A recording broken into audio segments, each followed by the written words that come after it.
This program is for everyone, okay? Because everyone comes with different skills and different feelings about conflict, but it's for everyone, no matter what your size is and no matter what your skill is. And John has expertise in martial arts and security. He has always been keen to ensure that his teachings are compliant with the Criminal Code of Canada, or what the rules are that govern us. He's had all this experience over approximately 20 years, and he's been focused on developing these skills in martial arts and communication and investigation and security as well. And Rick is a police officer with the York Regional Police Services. He has about 20 years of experience too. So for instance, when it comes to Rick, I understand that you're a doctoral student in public administration and focused on crisis management and critical decision making. So obviously there's some overlap there. So let's turn to Alexis. I understand you have about 25 years in martial arts with Wing Chun and teaching, but beyond that, you are a talented musician. And from our discussion, it is clear that you love to experiment and explore in that art. We're so happy to have my buddy Rick, right? Rick and I were in a police college back in long time ago. Although I'm only 25. Somehow, we drifted apart. He went become a police officer, and I did a lot of different things as well. My background, I did private investigation, so I did undercover as well. I did bodyguard. Other than that, I've done business as well. We're here to let you know that we care about your safety. And I'm very happy that you guys also care about yourself as well. Don't just think of it as action, right? So you have to do something. If you have the means to prevent it, avoid it, that's even better, right? And I'm sure with Rick, this is how we kept alive, right? So the number one thing about what we do is to go home alive, not to think about other things else. And so this is something that we want to share with you of our personal life as well. So the R stands for recognition. And this is something that sometimes we recognize our danger. We don't want to see it. We don't want to feel like it. I feel that a lot of people feel that it won't happen to them, right? So they just put their finger crossed and they said, you know what, let's hope that nothing happened. For Rick, I mean, for sure in your law enforcement career, we can't just base on our finger crossed, right?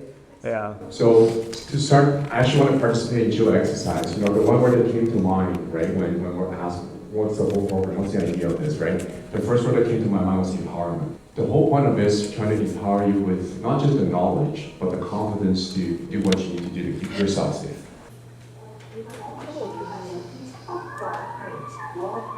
Yeah, first question. What radio station was that? Just kidding. Kidding. What about the handbag? The lady had a handbag. What brand was that? Chanel. For number one thing is radar. It's all about don't be a target. That's it. If you park your car somewhere else, are you leaving valuable stuff in the car so that people can see, right? I think the most important piece, right, it's that fine balance. I don't want you to live your life in fear too. You don't have to be constantly in fear. But the whole time is that you have to be aware of the situation. Sometimes we perceive there is this danger monster out there to get us. But the reality of the thing is the majority of women, they got assaulted or murdered or killed in Canada by someone that they know. Their intimate partners or their friends and family.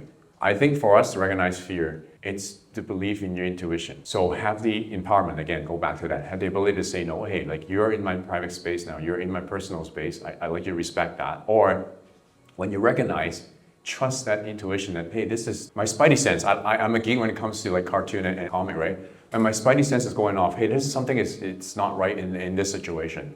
Should you be sticking around, or should you be like, you know what, maybe I should leave? Right? I think that's beautiful how John put it, right? Recognition. You have to recognize it from the beginning, all right? Before you even start to the point where we deploy our skills. And I think that's multiple ways you can avoid those dangers. But the first thing is trust yourself. Knowing in what time, you know what, I'm sorry, you're too close to me. Could you mind stepping back? Or at some point, hey, John, do you mind? I had a meeting with so-and-so. Can you come with me? I just don't feel comfortable in the room alone with whatever. So things like that. Just keep that in mind, right? I think that's the first sign to recognize the dangers, I think. Very good, thank you. The recognition of there is a problem that we need to understand how to deal with that. And then the second thing is how to do it. And this is why the second part of today's program, After the intermission, we're gonna have the self-defense program, right? So you guys will be moving around so you know how to move your body with it. And I think this is something that we are very disconnected, right? And then when it comes to self-defense, either you shut down or you don't have the means or your brain just because of emotion. So we'll talk about psychology, all right? So this is why I think that in terms of martial arts or even law enforcement or anything to do with judicial or court, in terms of that, we learn how to, I don't want to say control, but respond in a way that regulate our emotion. So this reminds me of a story. We're in a store and there's nobody else in that store except for the lady at the cash and two people speaking to the lady at the cash. I noticed there's a bit of a heated conversation going on and I'm like, do you guys just know each other and you speak with that intensity or is there conflict? So I'm, yeah, that's nice, but staying aware. Again, my friend, no awareness to the point that now the cashier, who's an elder lady maybe in her 70s, and these two young people who are very, very large and domineering are starting to progress to almost moving behind the cash and escalating their voices. I walk up to the lady and I say, hey, I'm the store owner here. My friend's very confused. She knows I do not own a store.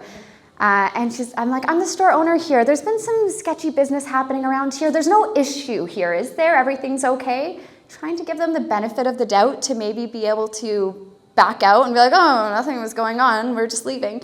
No, but they continued to escalate. So anyway, my attempt of trying to deter them by saying I'm the store owner, trying to give them the benefit of the doubt, did not work. They continued to push.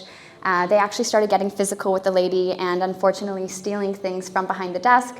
So of course at that place, we had to call the police and they ended up leaving and we're just, recording as they leave. Thankfully by being able to recognize, and I think the power in numbers, I do believe it helped them make the choice to not maybe do further damage as they maybe had intended and take less things than they had intended. They left, the cops came and the lady was thankfully safe.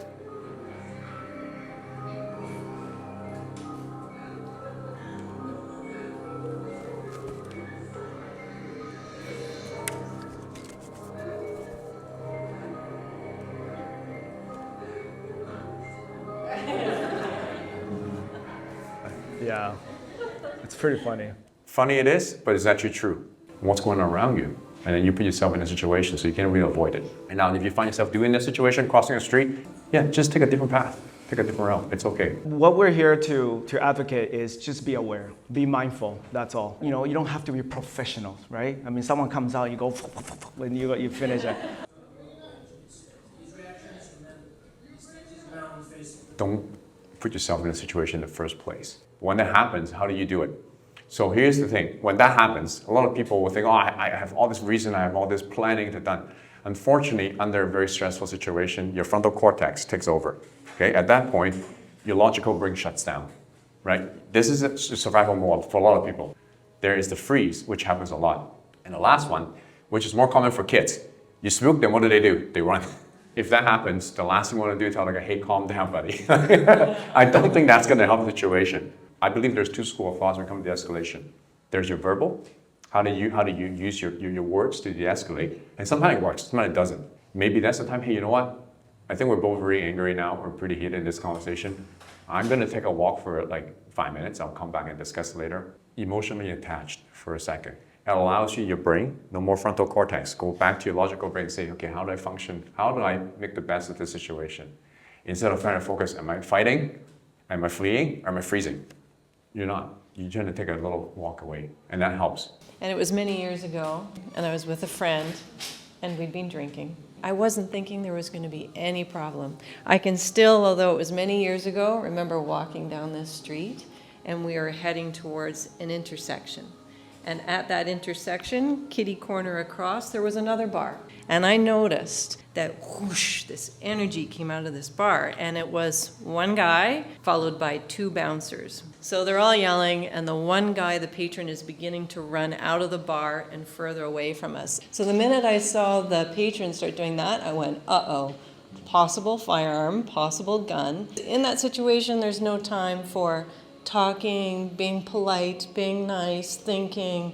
You just go on your instincts, and I knew there was potential danger. So I throw her into that, and I go right on top of her, and we cozy up in that corner as people ran. A few shots went off, nothing came in our direction in the end, and we were safe. Action means that as simple as I'm picking up the phone and calling the police. That's an action, right? Or you don't have to be completely involved physically, but you can make it known that something is not right happening. That's a good action. Your action, I'm talking about your self-preservation. To act, I'm running away.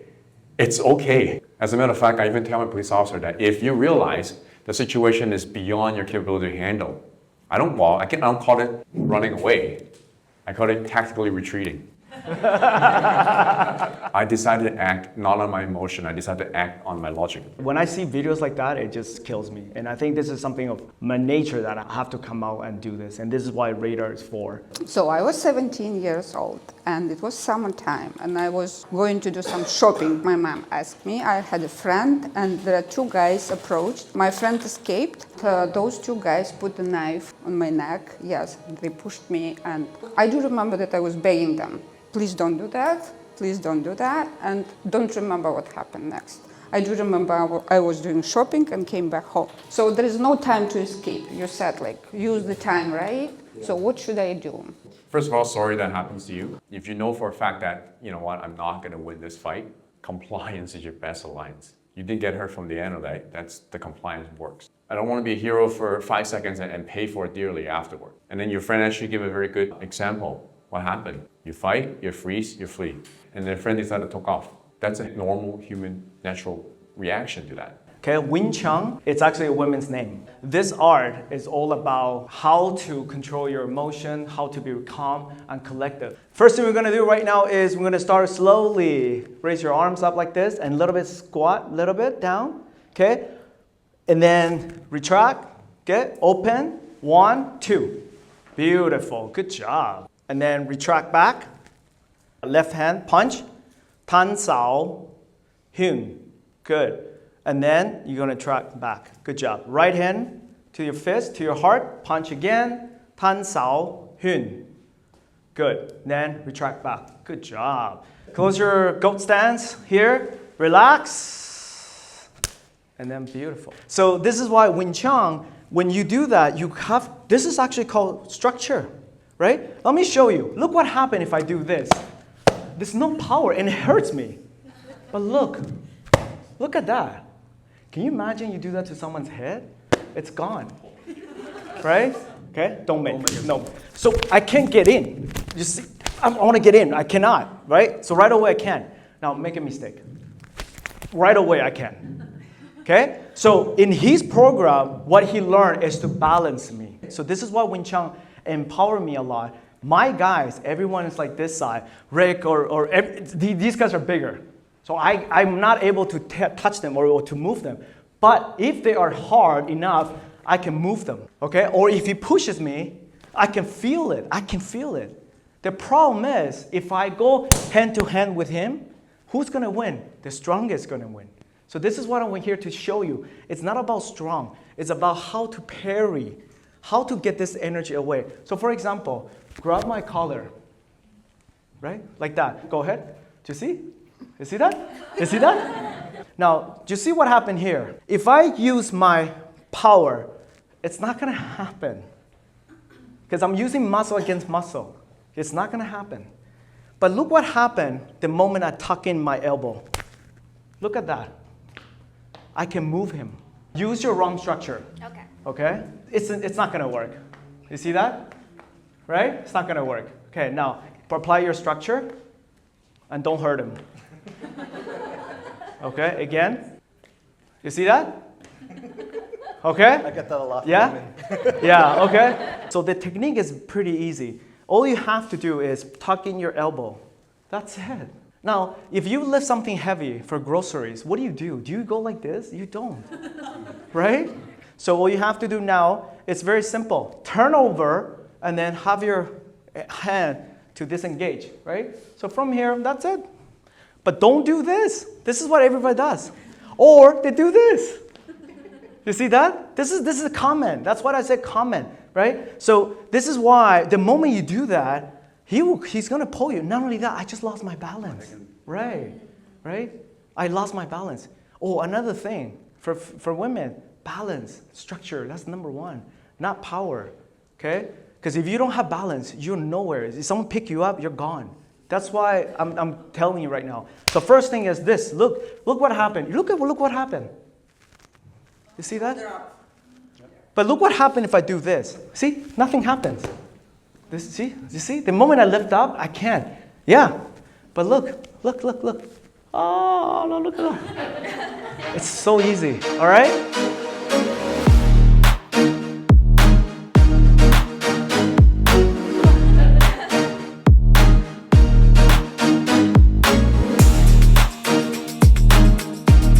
Very good, excellent, yeah.